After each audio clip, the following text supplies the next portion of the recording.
Buen día, mi nombre es Agustín Marbera Martínez y el tema que vamos a revisar hoy es la enfermedad pulmonar obstructiva crónica o EPOC. Bueno, pues la enfermedad pulmonar obstructiva crónica es una limitación del flujo de aire pobremente o no reversible y que avanza progresivamente. Abarca dos entidades a grandes rasgos: el enfisema, que es un cuadro anatomopatológico que se caracteriza por destrucción y ensanchamiento de los alvéolos pulmonares, y la bronquitis crónica, que se define clínicamente por una tos crónica productiva por más de 3 meses por más de 2 años consecutivos y una afección de las vías respiratorias finas en la que se estrechan los bronquiolos. Esta enfermedad es una enfermedad prevenible y tratable. Respecto a los factores de riesgo, se tiene identificado como el principal por mucho al tabaquismo. La exposición crónica a todos los químicos que contiene el humo de tabaco es nociva. También se tiene identificado a los fumadores pasivos, la exposición al humo de combustión de biomasa en países en vías de desarrollo por el uso de anafres y la cocina con leña. Hay una variante genética que se trata de la deficiencia de alfa-1 antitripsina, que causa menos del 2% de todos los cuadros de EPOC. Se ve principalmente en pacientes jóvenes que no han tenido un antecedente de exposición a factores de riesgo previamente. De igual manera, se han identificado, aunque en menor medida, la contaminación ambiental o la exposición laboral, por ejemplo, en minas de carbón, para padecer esta enfermedad. En cuanto a epidemiología, es más común en hombres. Sin embargo, actualmente se ven cifras similares en hombres y mujeres, ya que pues más mujeres han comenzado a fumar. Se ha visto también en pacientes menores de 60 años, lo cual corresponde a que estos pacientes empezaron el hábito tabáquico desde edades más tempranas que las vistas en tiempos pasados. Afecta a más de 175 millones de personas hoy en día en todo el mundo, y más de 3 millones fallecen anualmente debido a esta patología. Es la tercera causa de muerte a nivel mundial, y en México hay una prevalencia de 7.8% de todos los adultos mayores de 50 años en la población en general. Algunos de los signos y síntomas clásicos de esta enfermedad, en la que los pacientes por lo general llegan al consultorio o van a atenderse cuando están en estadios avanzados, por lo que la enfermedad ya les impide hacer sus actividades diarias y es lo que más les molesta. Se caracteriza por tos, es una tos seca, esputo, que es de color blanquecino a grisáceo y que es muy difícil de cuantificar, ya que los pacientes por lo general lo degluten, y una disnea de esfuerzos que los pacientes refieren como lentamente progresiva o que ha progresado de manera gradual y lenta. Y bueno, pues esta disnea en estadios avanzados, si el paciente llega en esa condición a la consulta, puede ser incluso de reposo. Hay otros datos como la hiperinsuflación torácica, la hiperresonancia a la percusión, y también se puede distinguir un tórax en tonel, que significa un tórax con un diámetro antero-posterior aumentado, además de una respiración paradójica. Es muy importante recalcar que si existe la presencia de hemoptisis, nos debe enfocar hacia otras patologías. De igual manera, aunque se requieren pruebas complementarias para establecer la variante a la que pertenece, se distinguen dos presentaciones clínicas importantes que podrían ayudar de alguna manera a diferenciar la bronquitis crónica del enfisema pulmonar. La bronquitis crónica, el cuadro típico se describe como un paciente azul abotargado.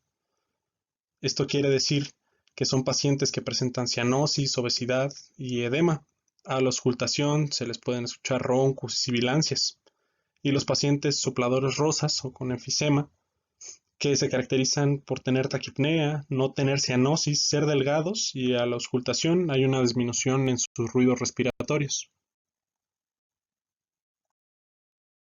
En la exploración física de estos pacientes es muy común encontrar sibilancias de predominio expiratorio, estertores basales, un murmullo vesicular disminuido y ruidos cardíacos disminuidos de igual manera, o también pueden ser incluso prácticamente inaudibles. También se presentan con taquicardia y si se les estudia se pueden incluso encontrar arritmias. Es muy común que estos pacientes hagan uso de los músculos respiratorios accesorios, ya que de alguna manera intentan compensar esa falta de volumen pulmonar que tienen.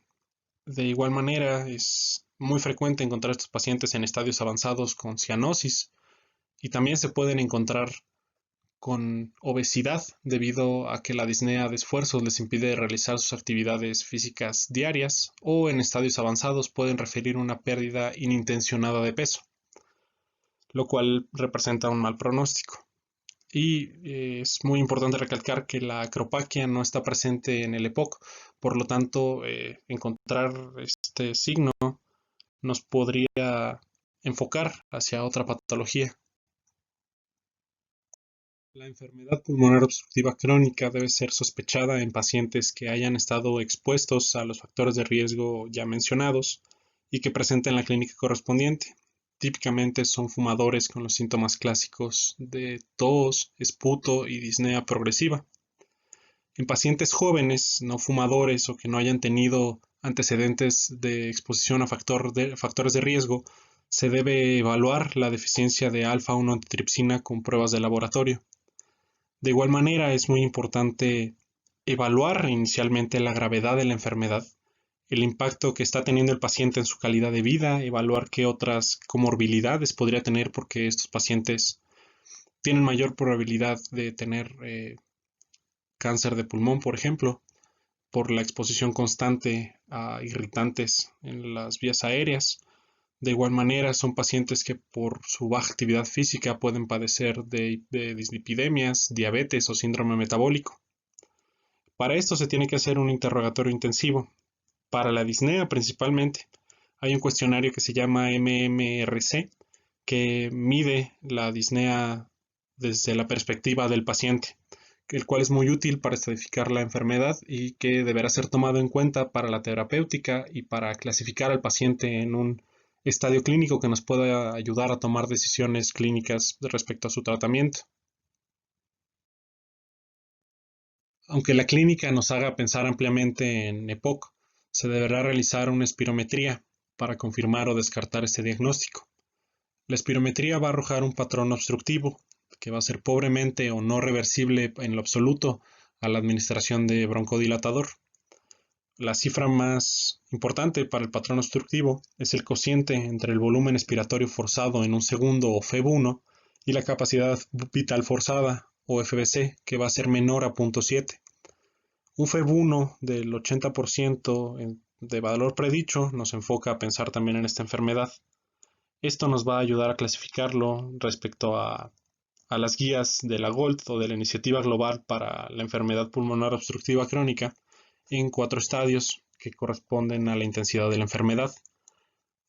La etapa 1 o leve, 2 o con intensidad moderada, 3 o intensa y 4 que se caracteriza por ser muy intensa. Esto se va a realizar con los datos de la espirometría que ya les comenté. Es importante recalcar que a estos pacientes se les debe de evaluar cada 12 meses, a pesar de que estén en tratamiento, para evaluar precisamente la efectividad del tratamiento y evaluar si se mantiene esa terapéutica o se deberá cambiar. Otras pruebas complementarias que se pueden utilizar para el diagnóstico de POC son, por ejemplo, la radiografía de tórax, que aunque no es un estudio que confirme o descarte el diagnóstico, es usado para descartar sí otros diagnósticos diferenciales, evaluar comorbilidades o para buscar complicaciones. A menudo en ellas se observa hiperinsuflación, aplanamiento del diafragma o la presencia de líneas intersticiales. En estadios avanzados también se pueden encontrar datos de falla cardíaca derecha o hipertensión pulmonar. Y bueno, la tomografía puede servir para diferenciar el enfisema, si se trata de un enfisema centrilobular, paracinar o paraseptal. Sin embargo, no es necesaria para el manejo clínico. Se usa así en pacientes en los que se está evaluando la posibilidad de una cirugía. Sin embargo, estos son casos muy particulares para su uso. Además de esto, se deberán utilizar pruebas complementarias para evaluar las demás comorbilidades en cada caso particular de los pacientes. Antes de comenzar a planear el tratamiento para estos pacientes, se les deberá incluir en una categoría de la Iniciativa Global para la Enfermedad Pulmonar Obstructiva Crónica, que toma en cuenta principalmente tres parámetros: el número de exacerbaciones por año, menor o igual a 1 o mayor o igual a 2, los valores de la espirometría en los que ya clasificamos a nuestro paciente en la etapa 1, 2, 3 o 4, y el cuestionario de la falta de aliento o de disnea de la MRC, y esto nos va a clasificar a los pacientes en 4 categorías. La A, que son pacientes con bajo riesgo, poco sintomáticos, con una clasificación espirométrica 1 o 2, con una o menos exacerbaciones de su enfermedad por año y con un cuestionario de disnea de 0 a 1 punto. En pacientes de categoría B, que tienen también bajo riesgo, aunque son más sintomáticos que los anteriores, y que en el cuestionario de disnea, donde se presenta la única diferencia, tienen más de 2 puntos. Los pacientes de categoría C, que son pacientes de más alto riesgo y poco sintomáticos, esto ya les clasifica la GOLD en una etapa 3 o 4, que tienen más o 2 exacerbaciones de su enfermedad al año. Y los pacientes en la categoría D, que tienen un alto riesgo y son más sintomáticos, igual están clasificados en un GOLD 3 o 4, tienen 2 o más exacerbaciones por año y 2 o más puntos en el cuestionario de disnea. El tratamiento de los pacientes con EPOC deberá ir enfocado hacia pilares como mejorar la sintomatología, mejorar la calidad de vida y la percepción de la calidad de vida de la persona, y a normalizar la disminución de función pulmonar. ¿Qué quiero decir con esto? Los pacientes con EPOC experimentan una disminución de la función pulmonar aumentada de manera anual respecto a las personas que no lo padecen. Por lo tanto, el tratamiento deberá o intentará igualar estos dos cocientes de disminución en la función. También se debe enfocar a disminuir las exacerbaciones y su gravedad. Y el principal medio que se tiene para lograr todo esto es el abandono del tabaquismo o del factor de riesgo asociado, laboral o ambiental. De igual manera, para el abandono del tabaquismo se tienen diferentes métodos que pueden ayudar a los pacientes, desde la psicoterapia hasta el reemplazo del uso de tabaco con parches de nicotina, con goma de mascar o incluso con antidepresivos, para que los pacientes logren suspender correctamente y no tengan síntomas de ansiedad, principalmente al abandonar el hábito tabáquico. Es importante mencionar que para el tratamiento de todos los pacientes con EPOC, independientemente de su estadio clínico, está indicada la rehabilitación pulmonar para ayudar a que la disnea, ya sea de esfuerzo o de reposo, mejore. Para el tratamiento farmacológico se tienen disponibles los agonistas beta 2 de acción corta como el salbutamol, los de acción prolongada como salmeterol, los anticolinérgicos de acción rápida como el bromuro de ipatropio, de acción prolongada como el bromuro de tirotropio, las metiljantinas como la teofilina y los corticosteroides inhalados como la fluticasona o la budesonida. También se puede hacer uso de antibióticos como acitromicina o como claritromicina, y también se podrá hacer uso de mucolíticos en casos precisos. Es importante mencionar que el tratamiento de todos los pacientes con EPOC, independientemente del estadio clínico en el que se encuentren, está indicada la rehabilitación pulmonar, ya que esta ayuda a que la disnea, ya sea en reposo o de actividad todavía de esfuerzo, mejore con el tiempo. En pacientes donde no haya una mejoría clínica, a pesar de que estén llevando a cabo todas las medidas necesarias y tengan una buena adherencia al tratamiento, se pueden usar inhibidores de la DPE4 como Romufilast.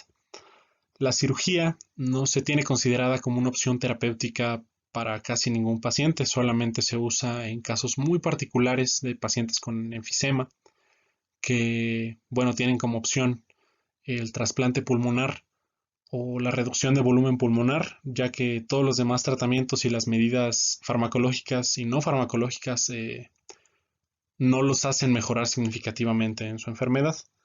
De igual manera está disponible la oxigenoterapia. Esta está indicada por más de 12 o 15 horas al día en pacientes que tienen enfermedad de moderada a severa, y el número de horas por el que se usa en el día va estrechamente relacionado a la mejoría que pueden presentar los pacientes. También está indicada en pacientes que no tienen una saturación de oxígeno al aire ambiente correcta. Y en esta tabla de aquí podemos ver respecto a las categorías en las que ubicamos a nuestros pacientes A, B, C o D, la terapéutica, la primera, segunda o opciones alternativas en cuanto a la terapia farmacológica con la que se debe empezar con cada uno de ellos. Tomaré como ejemplo la categoría de paciente A, donde se puede usar por razón necesaria o en caso de exacerbaciones, quiero decir, SABAs o SAMAS, y como segunda opción terapéutica, eh, LABAs o LAMAS, o la combinación entre un agonista beta 2 de acción corta y un SAMA.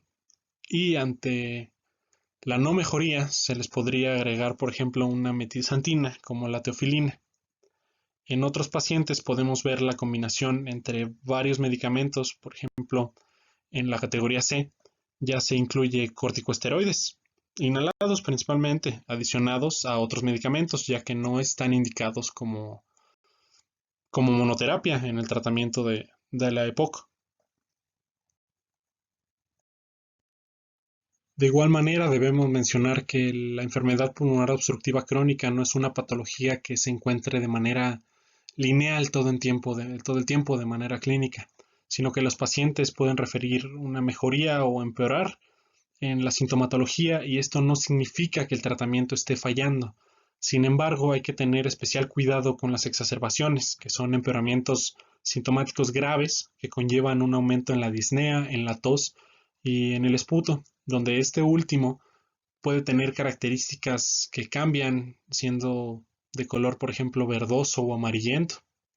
Cada episodio de exacerbación aumenta la mortalidad del paciente, empeora su calidad de vida de manera importante y aumenta los costos, ya que pues algunas de estas exacerbaciones tienen que ser manejadas de manera intrahospitalaria.